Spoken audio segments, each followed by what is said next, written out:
Okay, so welcome back. Uh, Today we are going to continue on with modeling. We looked at how we could model valence electrons in Lewis diagrams. Any questions about that? The big takeaway when we draw Lewis diagrams for metals, how should they look? Empty or full? Metals. Empty. They empty their valence shell, and then non-metals should be full. We are going to start with that. So we're going to use this idea of Lewis diagrams to show what ionic compounds look like. So we talked a little bit yesterday about electronegativity. What's happening here? So we talked about how we can use electronegativity to identify the types of bonds that will be formed. But we can have, for example, a bond maybe between something like calcium and something like chloride. Calcium has an electronegativity of 1.0, and chlorine has an electronegativity of 3.2. That difference, when I look at it, so the difference is 2.2, which basically tells me that it is going to be an ionic compound. The threshold for being ionic is greater than 1.5. So when we look at these electronegativities and what their differences are, if the difference is greater than 1.5, it's an ionic bond. The difference. So you take the numbers above the elements. These are electronegativities. So calcium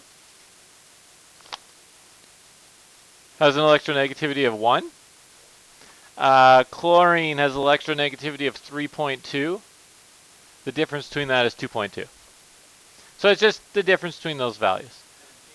And it's like an absolute value. Yeah, so we're looking at what is that difference. So what this tells me is that chlorine really likes electrons, calcium doesn't, and it likes it and it doesn't to the point where there will be a complete transfer of electrons. So that's how they're going to reach stability. So greater than 1.5, there is a complete transfer of electrons. That's what makes it an ionic compound. So it's going to be ionic. And let's look at what actually happens. So we know it's ionic. Let's look at how that ionicness occurs. We have calcium, which has how many valence? Yeah.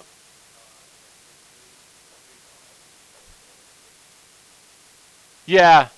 It's a math thing, I think, isn't it? I don't know. I just pulled that out of my head. I have no idea why I drew 3 dots.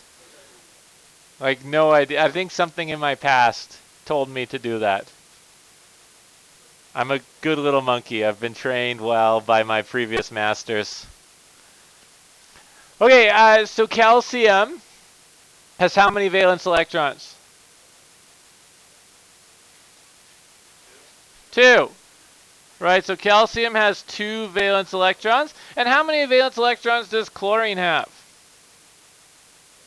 7. 1, 2, 3, 4, 5, 6, 7, right? We can draw Lewis diagrams like this. 1, 2, 3, 4, 5, 6, 7. So when we look at calcium and chlorine, when it comes to forming a compound, that is a pretty big difference. So that tells me there will be a complete transfer of electrons. What's your question? Why are there 2? Yeah. Yeah. You could also take the smaller number and subtract the bigger number, but then just take the absolute value of that. That's also a math thing I've pulled out of my head. Yeah, I don't know what that means, but it's something to do with math. So when we look at, okay, we've determined that this is going to be ionic. Chlorine really likes electrons. Calcium doesn't really. So what's going to happen is calcium will give up electrons. Calcium gives up 1 electron to chlorine, and calcium sits and ponders and says, Do I feel complete? And what does calcium come to the conclusion of? It does not. No, I still feel incomplete. I have more to give to those around me. So calcium then gives up this other electron to another chlorine. The reason why he needs to, or she, needs to meet another chlorine is because this chlorine that he or she first met is now satisfied and has 8 valence electrons. Yes, that is why it's CaCl2. So now when we look at this, we have calcium, which has emptied its valence shell and formed a 2+ ion. And we have 2 chlorides, which have filled their valence shell.